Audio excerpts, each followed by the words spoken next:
না না না কুড়ালি ভালো করে দাও, কুড়ালে কাজ শেষ করে দাও। আগে ডালগুলো কাটি নাও, মেশিন লাগাবো আমরা হলো সর্বোচ্চ আধা ঘন্টা। কোনটা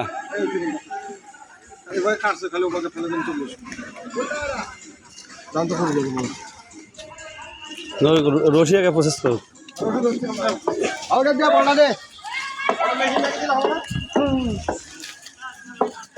5 লক্ষ টাকার বাগান, আমরা মেশিন দিয়ে অল্প কিছুক্ষণের মধ্যেই সব তামা তামা করে ফেলাই দেবো ইনশাল্লাহ। হ্যাঁ ভিডিও তো দুইটা নয় নাকি ভাই, মেশিন তো ঘুরে নাক বানামে আগে গেছে।